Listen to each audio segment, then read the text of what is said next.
On किए। चलिए तो हम आगे बढ़ते हैं। तो आज हम न्यू चैप्टर स्टार्ट करने वाले हैं, सॉल्यूशन। इसका ओल्ड नेम था solution and colligative properties. Solutions and colligative properties. तो पहले हम सॉल्यूशंस के बारे में देखेंगे बेसिक्स, और फिर हम आगे बढ़ेंगे। तो सॉल्यूशंस एंड कॉलिगेटिव प्रॉपर्टीज, तो कॉलिगेटिव प्रॉपर्टीज को हम आगे डिस्कस करने वाले हैं, तो उसको आगे ही देखते हैं कि क्या होता है कॉलिगेटिव प्रॉपर्टीज। अभी हम शुरुआत करते हैं सॉल्यूशन से। तो सबसे पहला टर्म यही रहेगा अपना कि व्हाट इज अ सॉल्यूशन, कि सॉल्यूशन क्या होता है। तो solution is the mixture, it is the mixture of two or more component मतलब जिसको हम मिक्स कर रहे हैं, ठीक है। तो it is the mixture of two or more component, दो या दो से ज्यादा कंपोनेंट मिक्स होते हैं, इसको कहा जाता है सॉल्यूशन। जैसे आपने लिया नमक, उसको पानी में डाला, शेक किया, बन गया सॉल्ट सॉल्यूशन। ओके, ऐसे बहुत सारे टाइप्स के सॉल्यूशन है।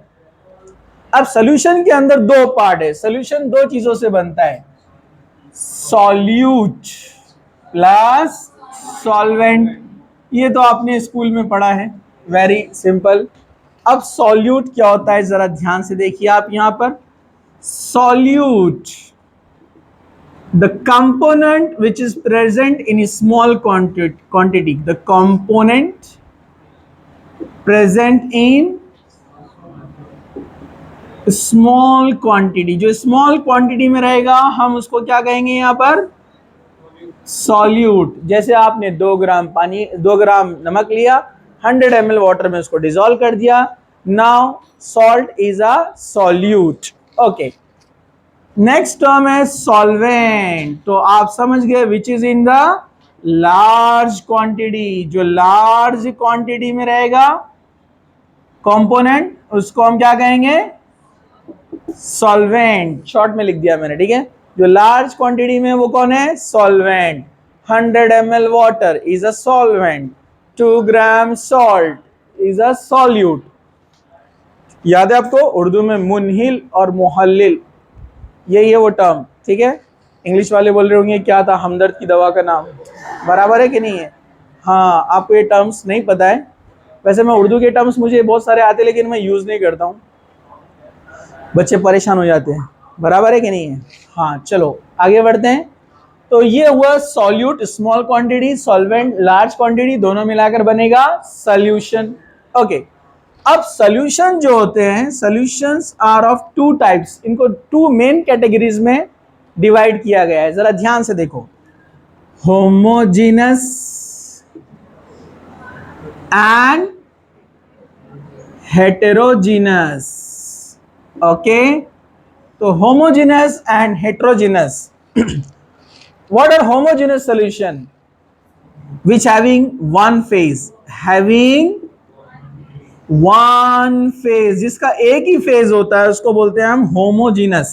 जैसे फॉर एग्जाम्पल अगर हम पानी में शुगर मिला देते हैं और उसको कंटिन्यू आप क्या करते हैं, शेक करते हैं, आपको नजर आएगा शुगर या सॉल्ट, नहीं, वो कंप्लीटली उसमें क्या हो गया है, सॉल्यूबल। आप देख सकते हैं कि आपको सिंगल फेज नजर आएगा, एक फेज, सिंगल फेज। लेकिन अगर आप क्या करते हैं, आपने जैसे स्कूल में सिंपल एग्जांपल पढ़ा था, क्या पढ़ा था आपने, अगर हम जो है सिलिका या कंकरी या मिट्टी को पानी में डिसॉल्व करते हैं, 2 अलग अलग फेज आपको नजर आते हैं, उसको बोलते हैं हेट्रोजिनस। तो हम एक और एग्जाम्पल लेते हैं, ऑयल एंड वाटर। अगर ऑयल आपने पानी में डाला तो होमोजिनस होगा, नहीं, दोनों अलग अलग दिखेंगे ना, हेट्रोजिनस। समझा आपको।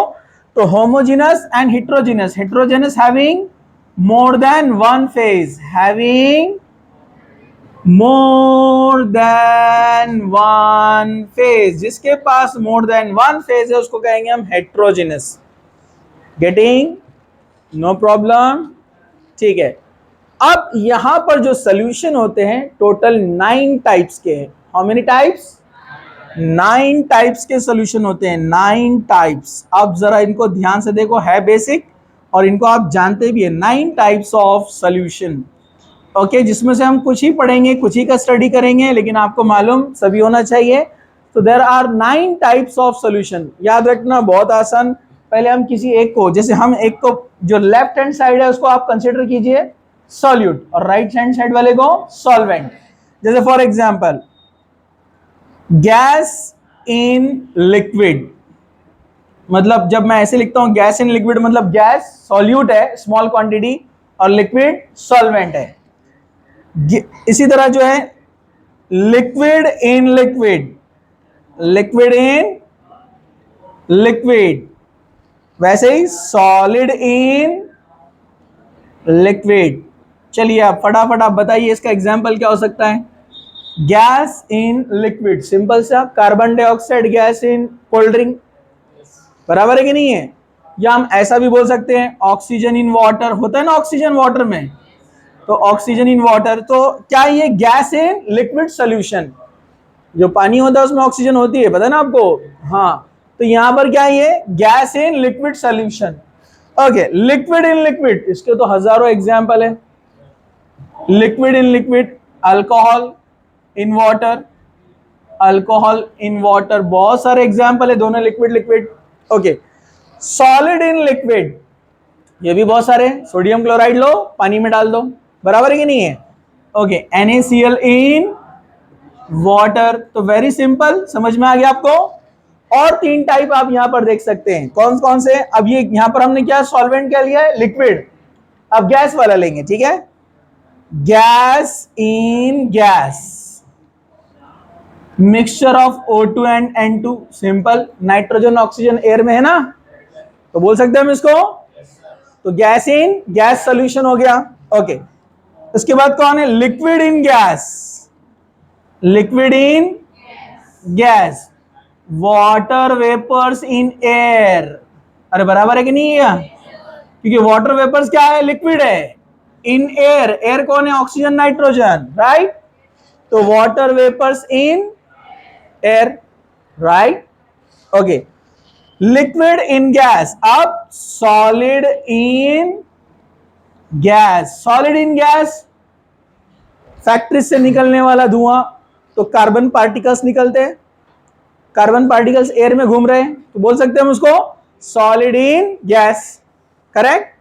वैसे आयोडीन सॉलिड होता है, अब ये तो आपके लिए फेमिलियर नहीं है एग्जाम्पल, लेकिन कैम्फर, कैम्फर सॉलिड है ना, काफुर, काफुर, वो एयर में जाता है सब्लिमेशन होकर, तो क्या हो जाएगा, कैम्फर सॉलिड इन गैस। तो कैम्फर, कैम्फर काफुर बोलते हैं हम इसको। आयोडीन भी सॉलिड होता है, तो प्रेजेंट इन एयर, या एयर में हम हमने इसको एयर में छोड़ दिया, तो ये उस टाइप का सोल्यूशन तैयार हो गया। कितने हो गए, 6। Gas in liquid, liquid in liquid, solid in liquid. अब सॉल्वेंट गैस को बनाया, gas in gas, liquid in gas, solid in gas. Okay, चलिए नेक्स्ट, अब कौन रहेगा सॉल्वेंट, सॉलिड। तो gas in solid, okay, liquid in solid, solid in solid. Okay, gas in solid, इसका example है हाइड्रोजन गैस ऑन प्लैटिनम, याद है catalyst.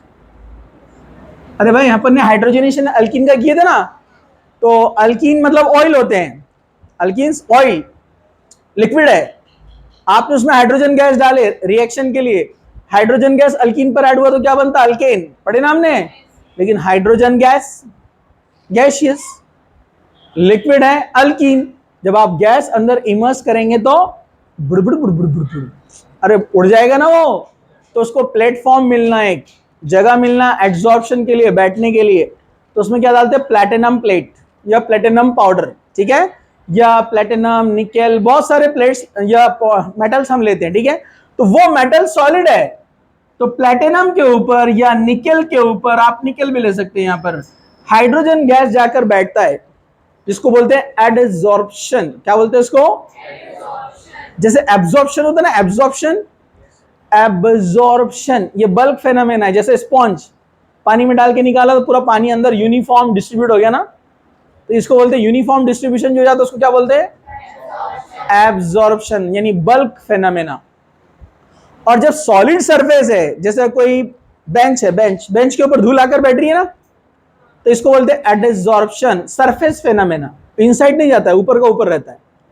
तो adsorption is a surface phenomena. Surface मतलब सरफेस के ऊपर होता है सॉलिड पर। तो वैसे कोल्ड ड्रिंक की बोतल में आप देखो बबल्स चिपके हुए रहते हैं कार्बन डाइऑक्साइड के। पानी का ग्लास ले लो ना अपने, उसमें भी ऑक्सीजन एयर रहती ना, वहां पर एयर रहती ना, तो इसको एडसॉर्प्शन बोलते हैं। क्या बोलते हैं? वैसे प्लेटिनम निकेल वगैरह जब हम लेते हैं कोई रिएक्शन में, तो गैस जाकर उस पर एडसॉर्ब होती है, तो वहां भी एक टाइप का सोल्यूशन तैयार हो रहा है, गैस इन सॉलिड। समझा? समझा? Okay, liquid in solid. Liquid in solid के बहुत सारे एग्जांपल है, जैसे मर्क्यूरी। मर्क्यूरी लिक्विड है ना, Hg। अरे मर्क्यूरी लिक्विड होता है रूम टेम्परेचर पर, मेटल है। मर्क्यूरी को अपन ने मिक्स कर दिए साथ में जिंक के, तो क्या बोलते हैं इसको? Zinc amalgam. क्या बोलते हैं इसको? Zinc amalgam. मतलब ये लिक्विड है और ये सॉलिड है। लिक्विड और सॉलिड को मिलाए तो क्या बन जाता है? Semi solid. जैसा पानी है और आटा है, जब आप उसको गूंदते तो सेमी सॉलिड बनता है ना, सॉफ्ट सॉफ्ट। नहीं, पहली बार जब रोटी बनाते हो तो गुलगुले का बनता आटा। अरे बराबर है कि नहीं है? फर्स्ट टाइम जब बनाते तो बराबर है कि नहीं है? हाँ। तो लिक्विड सॉलिड मिलकर क्या बनाता? Semi solid, soft. तो सॉफ्ट को बोलते हैं यहां पर ग्रीक में अमलगाम। क्या बोलते हैं? क्योंकि मर्क्यूरी लिक्विड है, जिंक सॉलिड है, तो ऐसे जिंक अमलगम बनता है, सोडियम अमलगम बनता है। ये सब रिड्यूसिंग एजेंट में देखे हमने, ठीक है? ओके, तो liquid in solid, solid in solid, alloys. जितने भी एलॉयज है, जैसे स्टेनलेस स्टील है, जिंक और निकेल वगैरह का मिक्सचर है, तो कई मेटल्स को हम एक साथ मिक्स कर सकते हैं ना, copper plus zinc, iron plus zinc. समझा क्या आपको? तो दो मेटल्स को मेल्ट करके मिक्स किया जाता है, जिससे एलॉयज तैयार होते हैं, डिफरेंट एलॉयज। जैसे ब्रोंज है, पता है ना आपको? अरे पता है कि नहीं पता है? ब्रोंज, ब्रोंज मेटल, मेडल में तो पता है ना आपको? स्टेनलेस स्टील है। तो कई मेटल्स का मिक्सचर है, सॉलिड इन सॉलिड। समझा? ओके, इसको पॉज कर दो, क्लोज नहीं। हाँ, चलिए अब हम देखने वाले हैं एक्सप्रेशन फॉर दी कॉन्सेंट्रेशन, के कॉन्सेंट्रेशन को हम कैसे एक्सप्रेस करेंगे, कैसे शो करेंगे। जैसे हम बोलते हैं कि वॉल्यूम के लिए हम लेते हैं लीटर। कितने लीटर है? 1 लीटर, 2 लीटर, है ना? वेट के लिए, मास के लिए क्या बोलते हैं हम? किलोग्राम। तो ये एक्सप्रेशंस है, बराबर है? इसको हम इस तरह से रिप्रेजेंट करते हैं। लेकिन अगर आपको किसी ने चाय बना कर दिया और उसमें उसने 1 चम्मच की जगह 5 चम्मच डाल दिया शक्कर, तो आप बोलेंगे भाई शरबत बनाए कि चाय बनाए? ऐसा बोलते हैं ना आकर लोग। हाँ, बराबर है कि नहीं है? और इसी तरह अगर किसी ने, आपको लगती है 2 चम्मच शक्कर और किसी ने डाला उसमें 1 कप में आधी चम्मच, तो क्या बोलते हैं आप? क्या फिक्की ढूस। बराबर है कि नहीं है? हाँ। तो ये आपके लोकल एक्सप्रेशंस है ना? बहुत तेज, बहुत तीखा, बहुत मीठा, बहुत खट्टा। तो ये एक्सप्रेशन अब केमिस्ट्री में थोड़ी चलेंगे। अरे बराबर है कि नहीं है? तो केमिस्ट्री में एक्सप्रेशंस के लिए कुछ टर्म्स यहाँ पर यूज होते हैं जो बताते हैं अपने को कि सॉल्यूट कितना प्रेजेंट है सॉल्वेंट में। समझा आपको? जैसे चाय में अगर शक्कर ज्यादा हो गई मतलब सॉल्यूट ज्यादा हो गया, बराबर है कि नहीं? मीठी हो गई। अगर चाय फीकी बनी है मतलब उसमें सॉल्यूट क्या है? कम है। समझा आपको? तो ये सॉल्यूट की क्वांटिटी कम ज्यादा हो रही है, तो उसके लिए टर्म्स यहां पर यूज किए जाते हैं। इनको हम बोलते हैं expressions for the concentration. Expressions for the concentration.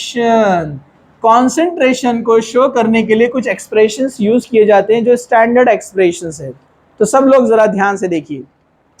इसमें पहला जो एक्सप्रेशन यूज किया जाता है वो है mass by mass. Mass by mass. What is mass by mass? Mass by mass होता है अमाउंट ऑफ सब्सटेंस, जनरली ग्राम में लिया जाता है, amount of substance present in, amount of substance present in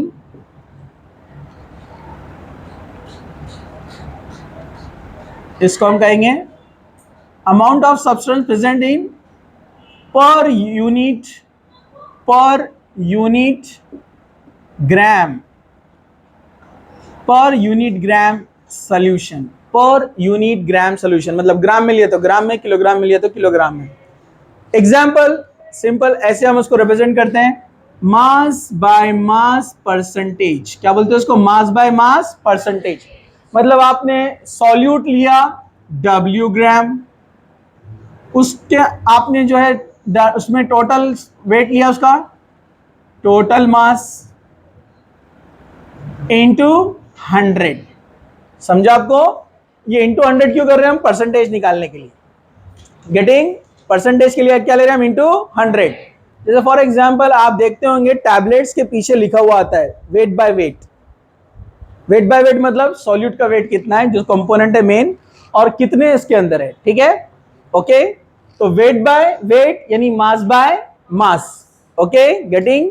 चलिए दूसरा जो होता है mass by volume. Mass by, मैं एकदम सिंपल वे में बता रहा हूं, बुक में बहुत डिटेल में लंबा चौड़ा एक्सप्लेनेशन है, मैं आपको शॉर्ट में बता रहा हूं एकदम, और याद भी रहेगा ये। ठीक है, मास बाय वॉल्यूम मतलब अमाउंट ऑफ सब्सटेंस इन ग्राम या kilogram present in per unit of volume. Per unit of volume, कितने वॉल्यूम में प्रेजेंट है, मतलब आप जो लेने वाले हैं टोटल वो क्या में रहेगा? वॉल्यूम में। मतलब weight of the substance in gram upon total volume, हम इसको वॉल्यूम में लेंगे, इसलिए तो क्या बोलेंगे इसको? Mass by volume. परसेंटेज निकालना है तो इंटू 100। समझा आपको? आसान है। एक होता है वॉल्यूम बाय वॉल्यूम, ये जनरली जो सिरप्स आते हैं, दवाइयां जो आती है ना लिक्विड में, उस पर लिखा रहता है volume by volume. Volume by volume. Percentage, अगर परसेंटेज लिखना है तो परसेंटेज। ठीक है, तो इसको हम क्या बोलेंगे? Amount of substance, amount of substance in volume, मतलब ml में या लीटर में, जो भी रहेगा, जनरली ml में लिया जाता है। ठीक है, amount of substance in volume per unit of volume. Per unit of volume मतलब आप यहां पर लेंगे वॉल्यूम बाय वॉल्यूम परसेंटेज। कैसे निकालेंगे? Volume in ml। समझा आपको? Volume in ml and total volume into 100। समझा आपको? तो मास बाय मास, जिसको वेट बाय वेट भी बोलते हैं। ठीक है, mass by volume, weight by volume and volume by volume. ठीक है, चलिए एक होता है पीपीएम, पार्ट पर मिलियन। पार्ट पर मिलियन, जनरली ये टर्म यानी पीपीएम कहां पर यूज होता है? For the solute having very small amount, very small amount. If it is present in very small amount, so this term is used to express that solution. ये term उसके लिए इस्तेमाल होता है जिसमें सॉल्यूट का क्वांटिटी बहुत कम होता है। जैसे आपको पता है जो जीवन ड्रॉप आता है वाटर क्लीनिंग के लिए, पानी की सफाई के लिए आता है ना, तो वो असल में क्लोरीन सोल्यूशन है। उसमें कितना होता है पता है आपको? 2 ppm क्लोरीन होता है, सॉरी 0.2 ppm क्लोरीन। 0.2 ppm मतलब पार्ट पर मिलियन। 10 लाख में एक रहा तो उसको 1 ppm बोलेंगे। 10 लाख पार्ट सॉल्वेंट के और एक पार्ट सॉल्यूट का, इतना कम है ना, बहुत कम है ना। तो इतनी छोटी सी यूनिट को एक्सप्रेस करने में जीरो बहुत लग जाएंगे ना, इसलिए उसके लिए ये टर्म यूज किया जाता है कि amount of substance per million. Amount of substance per million, जिसको बोलते हैं 10 to power -6, 10 to power 6, sorry. ठीक है, 10 टू पावर 6, इतने रिप्रेजेंटेशन के लिए, मिलियन के लिए 10 to power 6। Amount of substance per कितने part? Million part, million part of the solution. Solution के 10 लाख यानी 1 मिलियन पार्ट में एक पार्ट सॉल्यूट का रहेगा तो उसको क्या बोलेंगे? 1 ppm। तो क्लोरीन 1 भी नहीं रहता, कितना रहता 0.2, बहुत कम है, तो भी इतना डेंजरस है वो, ठीक है। ओके, डायरेक्ट क्लोरीन गया तो इन्ना लिल्लाही, समझ में आया क्या आपको, ठीक है। हाँ, ये वाला जो 0.2 ppm रहता है ना, कितना डेंजर है आपको मालूम है क्या? चेक करने का अपने को जीवन ड्रॉप कितना डेंजर है, तो अपने फेवरेट ड्रेस पे डाल देना उसको, कलर उड़ा देता है उसका, ब्लीचिंग एक्शन, कलर ही उड़ा देगा, व्हाइट कर देता उसको, फिर आपको समझ में आएगा, समझा क्या? चलो, तो इसको कैसे रिप्रेजेंट करते हैं? ppm is equal to part of solute total part, और इधर आएगा 10 टू पावर 6, या बोलो amount of substance, amount of substance in gram upon total mass into 10 to power 6। Okay, इस तरह से उसको रिप्रेजेंट किया जाता है, छोटे छोटे फॉर्मूले, लेकिन इसको याद रखने का। ओके, नेक्स्ट एक टर्म है जो बहुत ज्यादा यूज होने वाला है, वो है मोलैरिटी। ये बहुत कॉमन यूज होने वाला है, मोलैरिटी, और उसके बाद आएगा मोलैलिटी। सो मोलैरिटी को रिप्रेजेंट करते हैं कैपिटल एम से, molarity. What is molarity? Molarity means number of moles present in 1 litre, यानी 1 dm क्यूब। लीटर को क्या बोलते हैं हम? Decimetre cube. तो number of moles present in 1 litre means 1 dm cube of solution. समझा? इसको यहां पर हम रिप्रेजेंट करते हैं ऐसे, molarity is equal to number of moles, small n मतलब number of moles, upon volume in litre, volume in litre. अगर आपको ये लीटर में नहीं लेना है, आपको ml में लेना है, तो आपको क्या करना पड़ेगा? यहां पर formula change, molarity is equal to number of moles upon volume in ml, millilitre. या तो लीटर लिखो या dm क्यूब लिखो, मिलीलीटर लिखो या फिर cm क्यूब लिखो। समझा आपको? ये ऑप्शन में है, लीटर लिखो या dm क्यूब, ml लिखो या cm क्यूब। लेकिन जब cm क्यूब या ml आएगा तो आपको यहां पर इंटू 1000 लिखना पड़ेगा, फॉर्मूला चेंज। समझा आपको? याद भी रहेगा? ओके, दूसरा एक टर्म है मोलैलिटी। स्मॉल m, ये भी इंपॉर्टेंट है, दोनों स्टैंडर्ड है, ठीक है। मोलैलिटी मतलब होता है number of moles present in 1 kilogram of solvent, not solution. इसमें वेट लिया जाता है टोटल, इसमें सॉल्वेंट का वेट 1 किलोग्राम आपने कुछ लिया है, वाटर, 1 किलोग्राम वाटर आपने काउंट करके लिया है, और उसमें आपने डाला 1 मोल सोडियम क्लोराइड। मोल कैसे निकालते मालूम है ना? अगर मुझे बोलना है 1 मोल ऑफ सोडियम क्लोराइड, तो सोडियम क्लोराइड का 1 मोल कैसे निकालते हैं? सोडियम का मास कितना है? 23, क्लोरीन का 35.5, कितना हो गया? 58.5 ग्राम्स। जब आप 58 ग्राम लेते हैं NaCl का, तो वो 1 मोल कहलाता है। मतलब यहां पर आप डालेंगे 58.5 ग्राम सोडियम क्लोराइड 1 लीटर पानी के अंदर, तो उस सोल्यूशन को क्या बोलेंगे आप? It is 1 molar solution. समझा आपको? तो मैं आपको n क्या रहता है वो भी बता देता हूं, पहले इसको देखो। Small m, molarity is equal to number of mole, same, लेकिन नीचे क्या आएगा? वेट ऑफ सॉल्वेंट का वेट इन किलोग्राम, सेम। अगर किलोग्राम की जगह आपको ग्राम लेना है, तो molality is equal to number of moles upon weight in gram into 1000। समझा आपको? तो दोनों को जरा ध्यान से देखो। मोलैरिटी मतलब number of moles upon volume in litre, molality number of moles upon wait of solvent, not solution. ऊपर सोल्यूशन का रहता है, वॉल्यूम इन सोल्यूशन का वॉल्यूम है, और ये सॉल्वेंट का, सिर्फ सॉल्वेंट का काउंट करने का, और ये टोटल का रहेगा, समझा आपको। और ये क्या है, weight of solvent in kilogram, gram में लेना है तो इंटू 1000।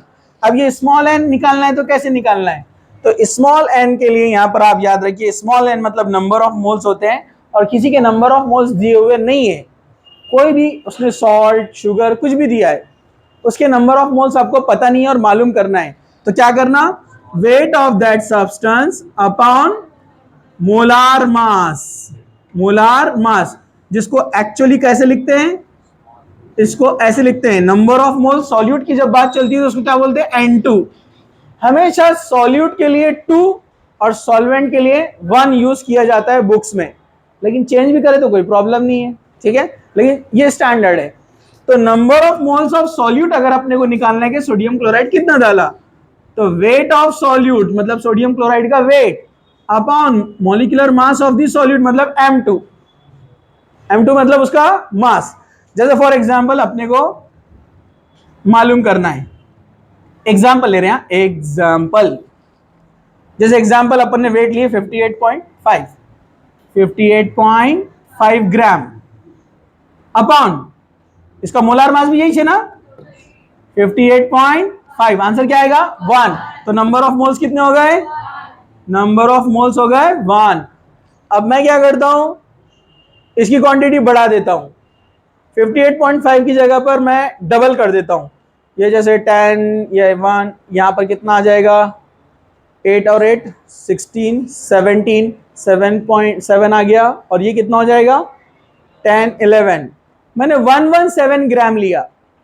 अगर आपको उन्होंने 58.5 के बजाय सोडियम क्लोराइड कितना दिया, 117 ग्राम, कितना दिया 117 ग्राम, और बोला इसके नंबर ऑफ मोल्स कितने हैं, काढ़ो, हाँ तो क्या आएगा 117 डिवाइडेड बाय 58.5, जो मोलार मास तो फिक्स रहता है ना, तो आंसर आएगा 2, नंबर ऑफ मोल्स 2, यहां पर रख दो आप, तो मोलैरिटी कितनी आएंगी 2, अगर 1 लीटर रहा तो वॉल्यूम चेंज हुआ तो मोलैरिटी भी चेंज होती है, समझा आपको, आंसर चेंज हो जाएगा ना, सेम मोलैरिटी भी वैसे ही, समझा। ये सारे एक्सप्रेशंस ये आपको लिखना है, क्योंकि हमारे पास टाइम है।